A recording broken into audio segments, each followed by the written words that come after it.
जो triple E का जिक्र कर रहे थे एंट्री के मोहरे तुहानूं दस्से ने उस तो बाद जिन्होंने एग्जीक्यूट किया यानी कि जिन्होंने वारदात को अंजाम दिता उन्होंने असीं जिक्र किया है। हुण एग्जिट जहां किस तरीके उत्थों भज्जे ने ट्रिपल ई दे विच तीजा पार्ट बहुत अहम है और इस करके भी अहम है कि अजिहा कोई शख्स सी जिसनूं पूरी जानकारी सी मानसे दी मूसे दी जवाहर के दी उस पूरे इलाके दी उत्थे दियां फिरनियां दी उत्थे दियां गलियां दी कि कित्थों निकलिया जा सकता है कित्थे जाया जा सकता है। तो एग्जिट प्लान जो तैयार किया गया सी बहुत अहम और बड़ा नजर आया है।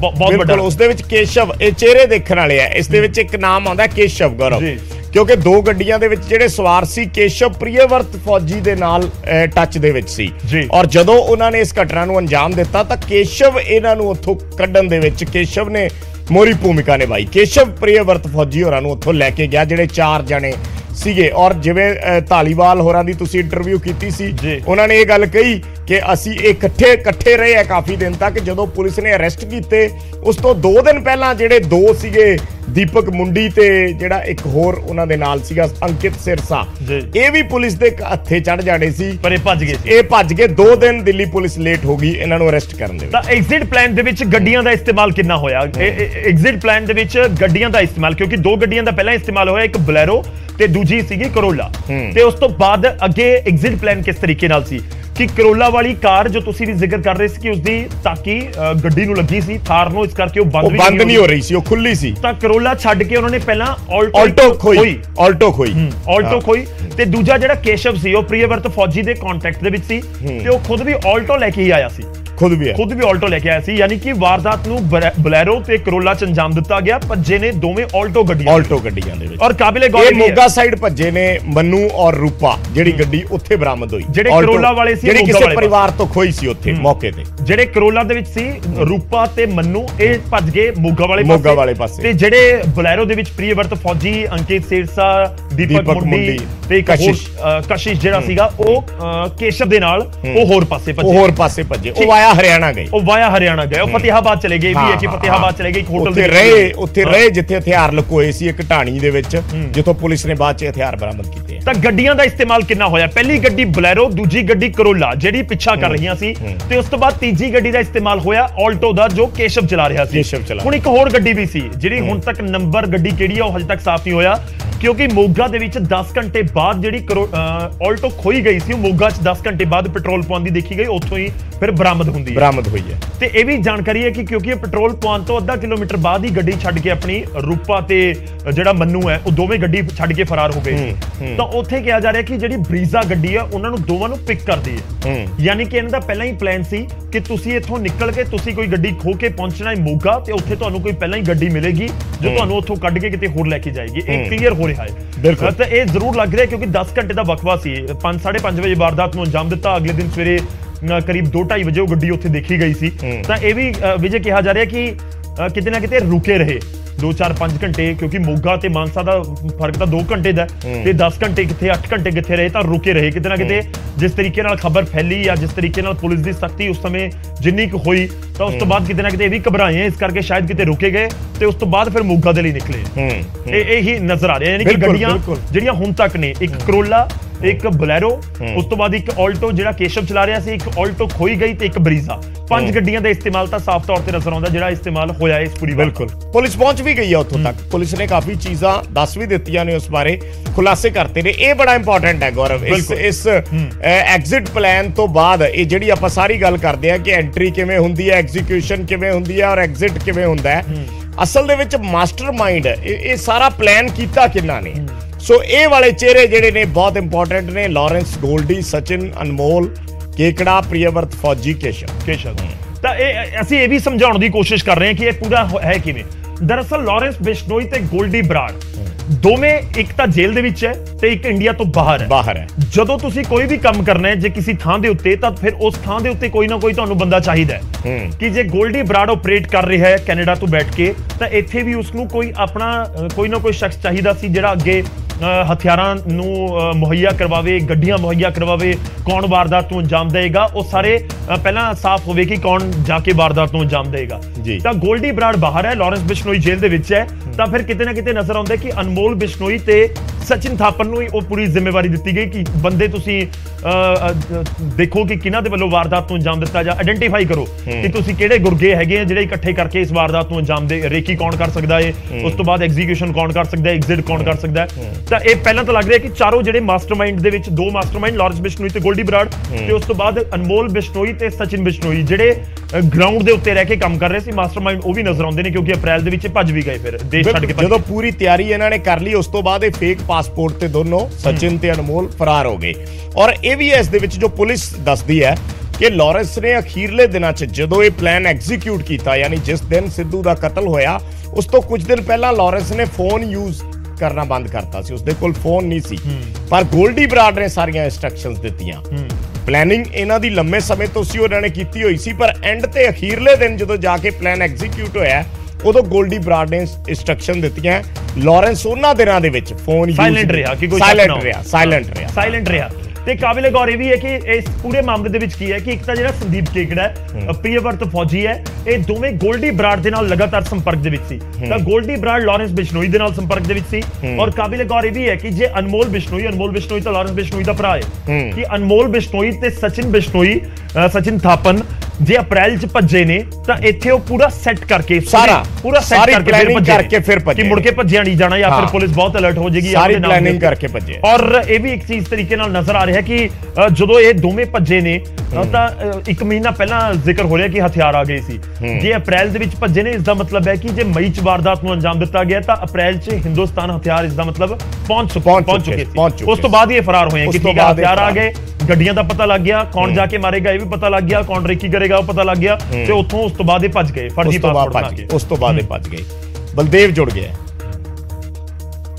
ਬਲਦੇਵ ਦਾ ਰੁਖ ਕਰਦੇ ਹਾਂ। ਕਰੀਬ 5:26 ਹੋਏ ਨੇ, ਔਰ ਜੇ ਅਸੀਂ ਜ਼ਿਕਰ ਕਰੀਏ ਤਾਂ 5:30 ਤੇ ਵਾਰਦਾਤ ਤੋਂ ਅੰਜਾਮ ਦਿੱਤਾ ਗਿਆ ਸੀ, ਜਿਸ ਦਿਨ ਸਿੱਧੂ ਮੂਸੇਵਾਲਾ ਦਾ ਕਤਲ ਕੀਤਾ ਗਿਆ, ਠੀਕ 1 ਮਹੀਨੇ ਪਹਿਲਾਂ, ਕਰੀਬ 5:30 ਵਜੇ। ਔਰ ਇਸ ਸਮੇਂ ਸਾਡੇ ਸਹਿਯੋਗੀ ਬਲਦੇਵ ਉਸ ਥਾਂ ਤੇ ਮੌਜੂਦ ਨੇ ਜਿੱਥੇ ਘਟਨਾ ਵਾਪਰੀ ਸੀ। ਇਨਫੈਕਟ ਤੁਸੀਂ ਉਹਨਾਂ ਦੀ ਤਸਵੀਰ ਦੇ ਵਿੱਚ ਦੇਖ ਸਕਦੇ ਹੋ ਕਿ ਪਿੱਛੇ ਗੋਲੀਆਂ ਵਾਲੇ ਨਿਸ਼ਾਨ ਨੂੰ ਪੁਲਿਸ ਨੇ ਮਾਰਕ ਕੀਤਾ ਹੋਇਆ ਹੈ। ਆਪਾਂ ਹੋਰ ਸਮਝਣ ਦੀ ਤੇ ਜਾਣਨ ਦੀ ਕੋਸ਼ਿਸ਼ ਕਰਾਂਗੇ। ਬਲਦੇਵ, ਸਾਡੀ ਆਵਾਜ਼ ਤੁਹਾਡੇ ਤੱਕ ਪਹੁੰਚ ਰਹੀ ਹੋਵੇਗੀ, ਥੋੜਾ ਜਿਹਾ ਸਮਝਾਓ।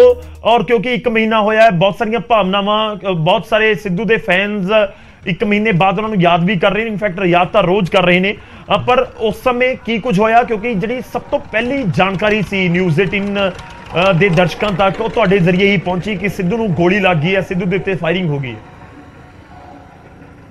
ਜੀ ਬਿਲਕੁਲ ਗੌਰਵ, ਪਿਛਲੀ 29 ਮਈ ਨੂੰ ਅੱਜ ਦੇ ਤਰੀਕ ਦੇ ਵਿੱਚ ਸਿੱਧੂ ਮੂਸੇਵਾਲੇ ਦਾ ਕਤਲ ਹੋ ਜਾਂਦਾ ਹੈ। ਸਿੱਧੂ ਮੂਸੇਵਾਲਾ ਆਪਣੇ ਪਿੰਡ ਤੋਂ ਆਉਂਦਾ ਤੇ ਆਪਣੀ ਮਾਸੀ ਦੇ ਘਰ ਜਾਣ ਨੂੰ ਨਿਕਲਦਾ ਹੈ। ਜਿਵੇਂ ਹੀ ਜਵਾਰ ਕੇ ਪਿੰਡ ਆਉਂਦਾ ਤਾਂ ਇਸ ਮੋੜ ਤੇ ਮਨਪ੍ਰੀਤ ਨਾਂ ਦਾ ਜਿਹੜਾ ਕਰੋਲਾ ਗੱਡੀ ਦੇ ਵਿੱਚ ਪਿੱਛਾ ਕਰਦਾ ਸੀ, ਉਹਨੇ ਸਿੱਧੂ ਦੀ ਗੱਡੀ ਤੇ ਟਾਇਰ ਦੇ ਵਿੱਚ ਗੋਲੀਆਂ ਮਾਰੀਆਂ ਤੇ ਸਿੱਧੂ ਦੀ ਗੱਡੀ ਹੈ ਜਿਹੜੀ ਇਸ ਜਗ੍ਹਾ ਤੇ ਆ ਕੇ ਰੁਕਦੀ ਹੈ। ਹਾਲਾਂਕਿ ਮਾਰਕ ਕੀਤੀ ਹੋਈ ਹੈ ਪੁਲਿਸ ਨੇ, ਇਸ ਜਗ੍ਹਾ ਤੇ ਆ ਕੇ ਰੁਕਦੀ ਹੈ ਤੇ ਜਿਵੇਂ ਹੀ ਸਿੱਧੂ ਤੇ ਗੋਲੀਆਂ ਚੱਲਦੀਆਂ ਨੇ, ਮਨਪ੍ਰੀਤ ਖੋਸੇ ਨੇ ਜਵਾਬੀ ਜਿਹੜੀ ਗੋਲੀ ਚਲਾਈ ਤਾਂ ਉਸ ਤੋਂ ਬਾਅਦ ਸਿੱਧੂ ਮੂਸੇਵਾਲੇ ਨੇ ਵੀ 2 ਗੋਲੀਆਂ ਚਲਾਈਆਂ। ਤਾਂ ਇਸ ਤੋਂ ਬਾਅਦ ਇੱਕ ਬਰਸਟ ਸਿੱਧੂ ਮੂਸੇਵਾਲੇ ਦੀ ਕੂਣੀ ਤੇ ਵੱਜਦਾ ਤੇ ਇਸ ਤੋਂ ਬਾਅਦ ਦੋਵੇਂ ਗੱਡੀਆਂ ਤੋਂ 4 ਤੋਂ 5 ਸ਼ੂਟਰ ਹੈ ਜਿਹੜੇ ਨਿਕਲਦੇ ਆ ਤੇ ਤਾਬੜ ਤੋੜ ਗੋਲੀਆਂ ਸਿੱਧੂ ਮੂਸੇਵਾਲੇ ਤੇ ਚਲਾਉਂਦੇ ਆ। ਇਹ ਸਾਰਾ 6 ਤੋਂ 7 ਸੈਕਿੰਡ ਦੇ ਵਿੱਚ ਜਿਹੜਾ ਮਾਮਲਾ ਵਾਰਦਾਤ ਨੂੰ ਅੰਜਾਮ ਦੇ ਚੁੱਕੇ ਸੀ। ਸਿੱਧੂ ਮੂਸੇਵਾਲੇ ਦੀ ਕੁਝ ਮਿੰਟਾਂ ਦੇ ਬਾਅਦ ਹੀ ਮੌਤ ਹੋ ਜਾਂਦੀ ਹੈ। ਕੰਧਾਂ ਤੇ ਗੋਲੀਆਂ ਦੇ ਨਿਸ਼ਾਨ ਦੇ ਸਕਦੇ ਹੋ, ਅੱਜ ਤੱਕ ਮਾਰਕ ਕੀਤੇ ਹੋਏ ਆ, ਲੋਕ ਦੇਖਣ ਵੀ ਆ ਰਹੇ ਆ। ਤੇ ਇਸ ਗੋਲੀਆਂ ਤੋਂ ਇਲਾਵਾ ਹੋਰ ਆਲੇ ਦੁਆਲੇ ਜਿਹੜੀਆਂ ਕੰਧਾਂ ਨੇ ਉਹਨਾਂ ਤੇ ਵੀ ਗੋਲੀਆਂ ਦੇ ਨਿਸ਼ਾਨ ਨੇ। ਤਾਬੜ ਤੋੜ ਗੋਲੀਆਂ ਦਾ ਮੀਂਹ ਜਿਹੜਾ ਹੈ ਵਾਰਦਾਤ ਕਰਨ ਵੇਲੇ ਬਰਾ ਦਿੱਤਾ ਸੀਗਾ। ਸਾਹਮਣੇ ਦੇਖ ਸਕਦੇ ਹੋ ਇੱਕ ਮੰਦਿਰ ਹੈ, ਉਹਦੇ ਵਿੱਚ ਵੀ ਗੋਲੀਆਂ ਚਲਾਈਆਂ ਗਈਆਂ। ਇੱਕ ਨਾਲ ਸਾਈਕਲ ਵਾਲੀ ਦੁਕਾਨ ਹੈ, ਉੱਥੇ ਵੀ ਗੋਲੀਆਂ ਦੇ ਨਿਸ਼ਾਨ ਨੇ, ਕਿਉਂਕਿ ਉਹਨਾਂ ਨੂੰ ਸ਼ੱਕ ਸੀ 3 ਨੌਜਵਾਨ ਉੱਥੇ ਖੜੇ ਸੀ ਕਿ ਉਹ ਵੀਡੀਓ ਬਣਾ ਰਹੇ ਹੈ, ਇਸ ਕਰਕੇ ਉਹਨਾਂ ਤੇ ਵੀ ਬਰਸਟ ਮਾਰਿਆ ਗਿਆ। ਕੁਦਰਤੀ ਉਹ ਬਚ ਗਏ। ਆਲੇ ਦੁਆਲੇ ਦੀਆਂ ਕੰਧਾਂ ਜਿਹੜੀਆਂ ਗਵਾਹੀ ਭਰਦੀਆਂ ਉਸ ਵਾਰਦਾਤ ਦੀਆਂ ਕਿ ਕਿਸ ਕਦਰ ਫਾਇਰਿੰਗ ਕੀਤੀ ਗਈ ਹੈ। ਐਸਐਸਪੀ ਨੇ ਉਸੇ ਦਿਨ ਮੰਨਿਆ ਸੀ ਕਿ AK-47 ਦੀ ਹੈ ਜਿਹੜੀ ਵਰਤੋਂ ਕੀਤੀ ਗਈ ਹੈ। ਤੇ ਇਸ ਤੋਂ ਇਲਾਵਾ ਜਿਵੇਂ ਹੀ ਵਾਰਦਾਤ ਨੂੰ ਅੰਜਾਮ ਦਿੱਤਾ ਗੌਰਵ, ਤਾਂ ਇੱਥੋਂ ਕੁਝ ਕਿਲੋਮੀਟਰ ਦੀ ਦੂਰੀ ਤੇ ਸਾਹਮਣੇ ਸੜਕ ਦਿਖਾਵਾਂਗੇ, ਇੱਧਰ ਭੱਜ ਗਏ। ਇਸ ਜਗ੍ਹਾ ਤੇ ਉਹ ਵਾਰਦਾਤ ਨੂੰ ਅੰਜਾਮ ਦੇ ਕੇ ਗਏ ਆ। ਕੁਝ ਕਿਲੋਮੀਟਰ ਦੀ ਦੂਰੀ ਤੇ ਬਰਨਾਲਾ ਪਿੰਡ ਹੈ ਜਿੱਥੇ ਸਿੱਧੂ ਦੀ ਮਾਸੀ ਰਹਿੰਦੀ ਹੈ, ਉਸ ਦੇ ਕੋਲੋਂ ਇੱਕ ਅਲਟੋ ਕਾਰ ਹੈ ਜਿਹੜੀ ਉਹ ਖੋਹੀ ਜਾਂਦੀ ਹੈ ਇੱਕ ਵਿਅਕਤੀ ਤੋਂ ਤੇ ਉਸ ਦੇ ਵਿੱਚ ਫਰਾਰ ਹੋ ਜਾਂਦੇ ਆ, ਗੱਡੀ ਉੱਥੇ ਛੱਡਦੇ ਆ। ਇਹ ਜਿਹੜੀ ਦੂਜੀ ਗੱਡੀ ਸੀ ਬਲੈਰੋ, ਉਹ ਪਿੰਡ ਖਿਆਲਾ ਦੇ ਕੋਲ ਛੱਡਦੇ ਆ। ਹਾਲਾਂਕਿ ਪੁਲਿਸ ਦੀ ਨਲਾਇਕੀ ਇਹ ਸਮਝੋ ਕਿ 1 ਘੰਟਾ ਕਾਤਲ ਮਾਨਸਾ ਜ਼ਿਲ੍ਹੇ ਦੇ ਵਿੱਚ ਘੁੰਮਦੇ ਰਹੇ ਪਰ ਪੁਲਿਸ ਨੂੰ ਕੁਝ ਪਤਾ ਨਹੀਂ ਲੱਗਿਆ। ਸਾਰੀ ਫੋਰਸ ਹੈ ਜਿਹੜੀ ਹਸਪਤਾਲ ਦੇ ਵਿੱਚ ਲਾ ਦਿੱਤੀ, ਨਾਕਿਆਂ ਤੇ ਕੋਈ ਮੁਲਾਜ਼ਮ ਤੈਨਾਤ ਨਹੀਂ ਸੀ। ਇਸ ਕਰਕੇ ਦੂਸਰੀ ਦਿਲਚਸਪ ਗੱਲ ਇਹ ਹੈ ਕਿ ਕਾਤਲਾਂ ਨੂੰ ਸਾਰਾ ਮੈਪ ਮਾਨਸਾ ਜ਼ਿਲ੍ਹੇ ਦਾ ਪਤਾ ਸੀ, ਕਿੱਥੋਂ ਭੱਜਣਾ ਹੈ, ਕਿਹੜਾ ਰਾਹ ਹੈ। ਹਾਲਾਂਕਿ ਅਸੀਂ ਮਾਨਸਾ ਦੇ ਵਿੱਚ ਰਹਿੰਦੇ ਹਾਂ, ਸਾਨੂੰ ਨਹੀਂ ਪਤਾ ਇਸ ਗੱਲ ਦਾ ਕਿ ਕਿਹੜਾ ਰਸਤਾ ਕਿੱਧਰ ਨੂੰ ਜਾ ਸਕਦਾ ਹੈ। ਕੱਚੇ ਰਸਤਿਆਂ ਦੀ ਵੀ ਜਾਣਕਾਰੀ ਸੀ। ਬਲੈਰੋ ਗੱਡੀ ਕੱਚੇ ਰਸਤੇ ਖੜਾ ਕੇ ਉਸ ਤੋਂ ਬਾਅਦ ਅਲਟੋ ਗੱਡੀ ਤੇ ਉਹ ਮੋਗੇ ਦੇ ਧਰਮਕੋਟ ਤੇ ਜਾ ਕੇ ਛੱਡਦੇ ਹੈ।